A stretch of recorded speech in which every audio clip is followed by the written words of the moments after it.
The algorithmic ship may have sailed on Wicked content, but I said I was going to do a For Good analysis, and it got derailed for sponsor reasons, so I'm doing it now. I'm here to tell you that I've come around on For Good. The song. I love Wicked. I have made this no secret. It has plenty of flaws, and none of those detract from my love for it. Today, we're going to be talking about the lyrics, because Wicked's lyrics are interesting.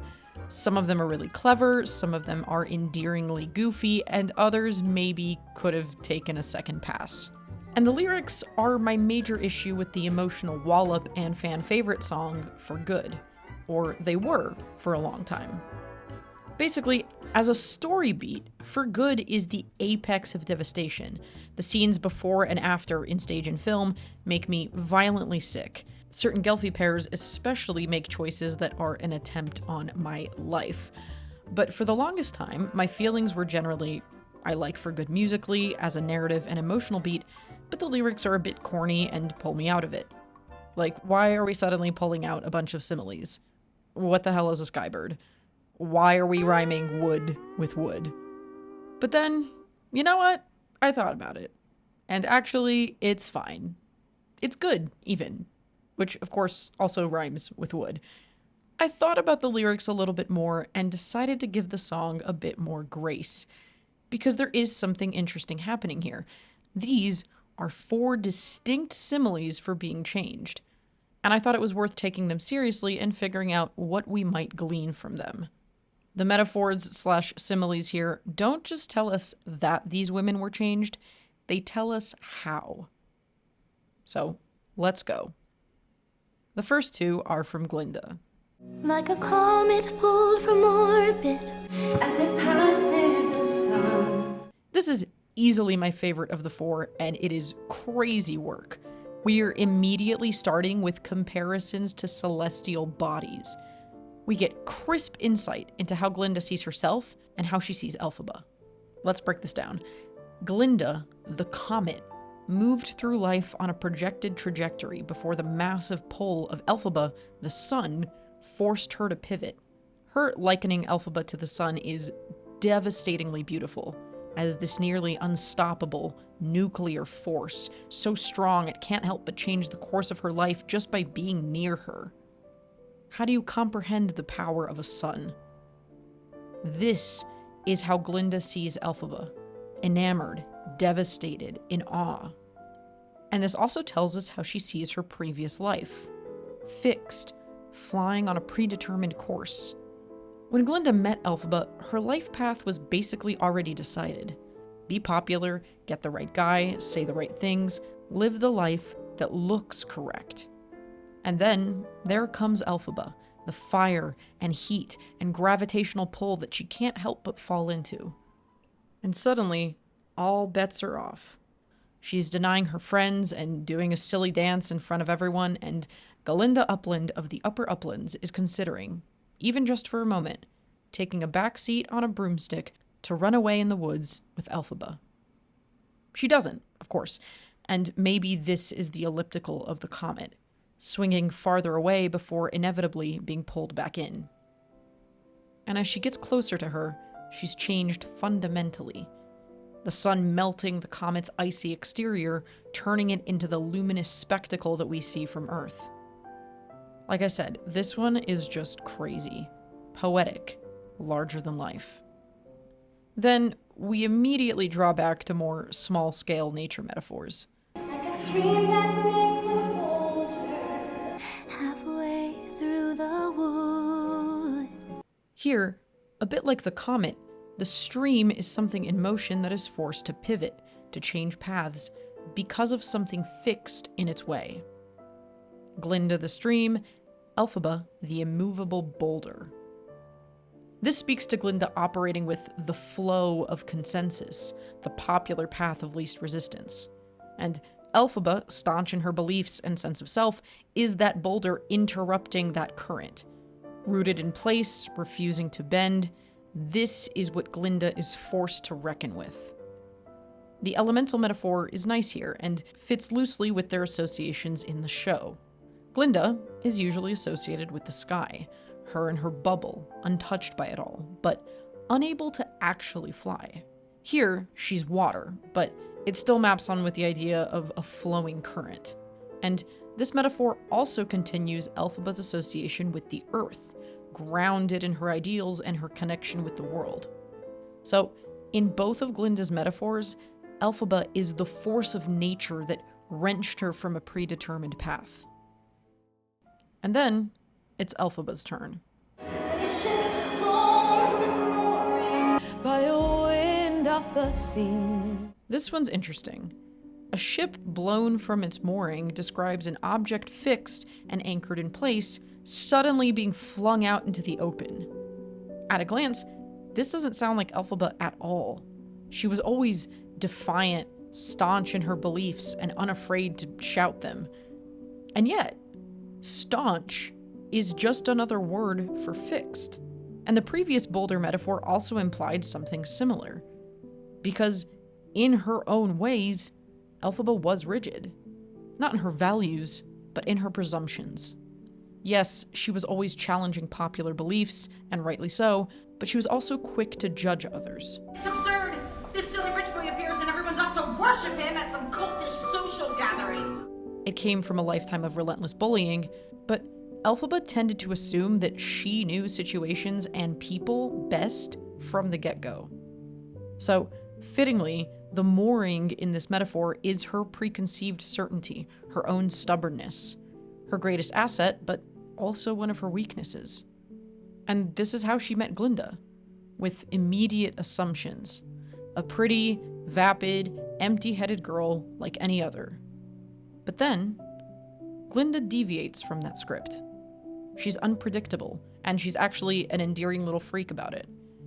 When Elphaba expects more mockery, Glinda chooses her. And they get closer, suddenly and intensely. And this shakes Elphaba and opens her up to a new world of possibilities. Not just that she could be loved and seen.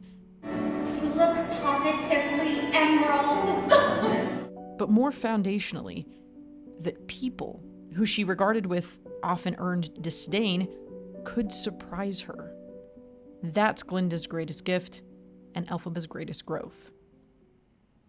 Like a seed dropped by a skybird. Okay, now we're getting into silly territory. Yes, it's Oz speak, but I think it's still a little clunky. Regardless, we are being kind and charitable here. So, this metaphor is about ending up and having to grow in a brand new environment far from where you expected to be. Elphaba is so far from where she started, and Glinda's influence is no small part in that. Her relationship with Glinda pushed her out of her comfort zone in wonderful ways and in terrible ones. Because here, the image of a seed being dropped cues us into the more bittersweet side of all this. Specifically, the idea of something being dropped makes me think of Glinda not joining her in defying gravity. Though, in this metaphor, you'd think Elphaba would be the bird flying away. Unless, of course, we take this as symbolic rather than literal. Elphaba's physically airborne, yes, but she's still associated with the earth. And Glinda, meanwhile, floats blissfully above it all in her insulated bubble. Glinda's inability to join her in defying gravity, however understandable we might find it, left Elphaba very suddenly alone. Physically in flight, but emotionally abruptly plummeting to the ground, forced to contend with a new, hostile reality. And with only her own inner strength to go on. So, this particular metaphor expresses change born from disappointment and heartbreak as much as love. And we can quickly see the overarching themes here. Both of Glinda's metaphors have her as the object moving, comet or stream, and Elphaba's have her as a static object being moved, a moored ship, a fallen seed. Of course, we could also flip these to emphasize Glinda's cowardice as reluctance to move, and Elphaba's conviction and impulsiveness as reluctance to pause. But such as they are, they emphasize how each woman sees herself and how she needed to grow. Then, of course, And because I knew you. there's the last line. Because I knew We've looked at what good means in relation to both main characters, and this is the final thesis statement.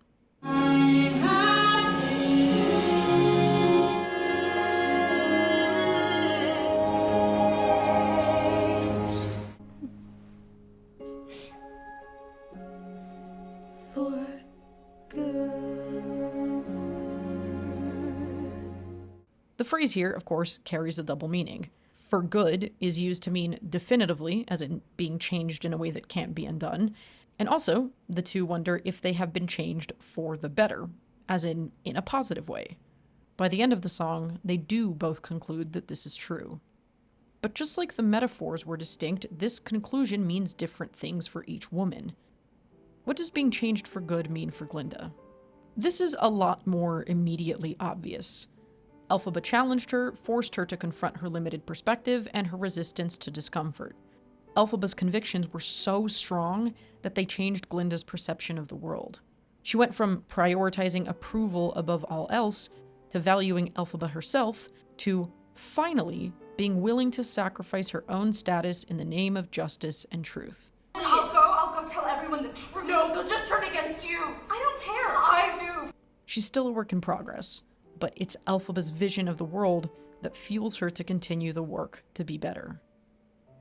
What does being changed for good mean for Elphaba? This one is a little trickier.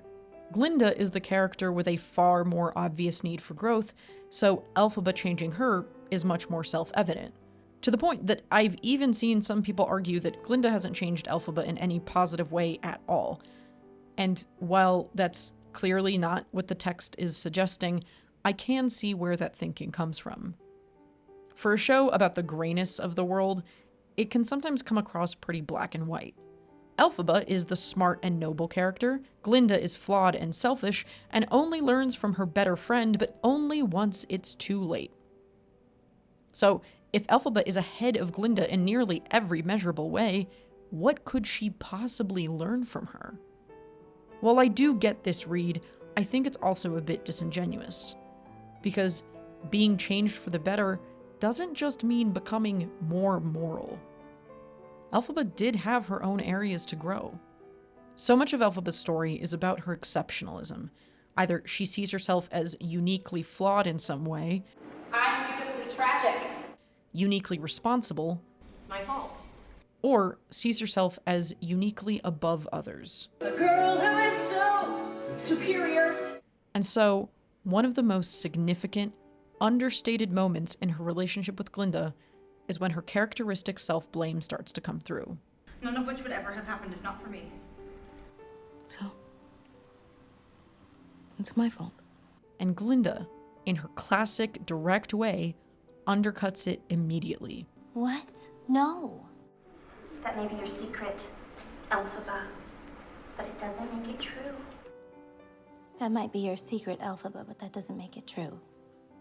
As though it's the most obvious thing in the world.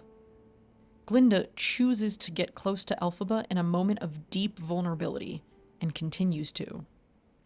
I don't think we can underestimate how significant something like this is for Elphaba. So what does Glinda do for her?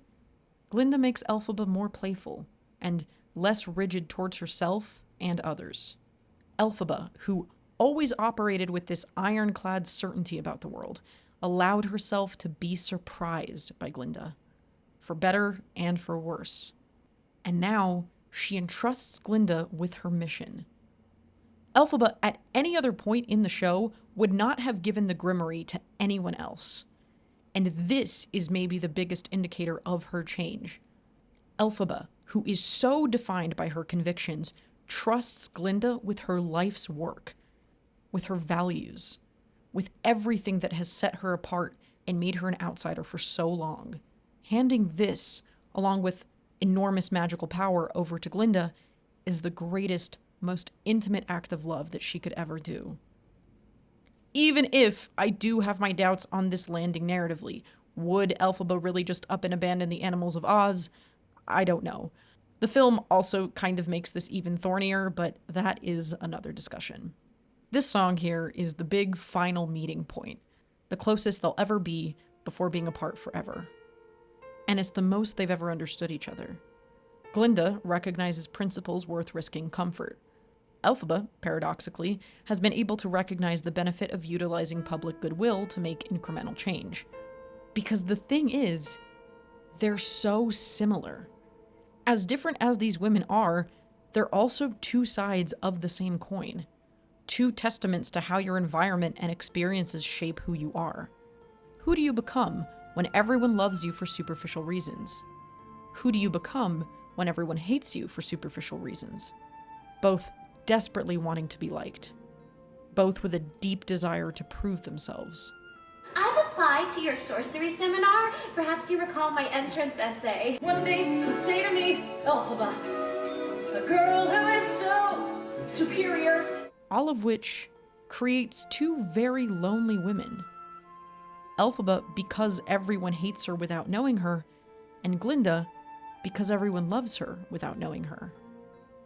And this is why they're so magnetically fascinated by the other, and why loving the other person allows them to understand and love new parts of themselves. Why can Elphaba forgive Glinda's selfish decisions? Because she can understand them. Because a version of her with less power, with less pariah-forged conviction, might have done the same thing. She nearly does. It's that simple. And Glinda, for her part, recognizes the strength that Elphaba has, that she could be capable of too. They're each other's path not taken. That's why this relationship is transcendent, and that's why it's so tragic. For Good is the final ode to all of this. Clumsy, melodramatic, deeply sincere. I do still wish some of the lines were a little more elegant, but ultimately, I've come to be a lot more forgiving of the lyrics and appreciate what they do tell us. What did you think?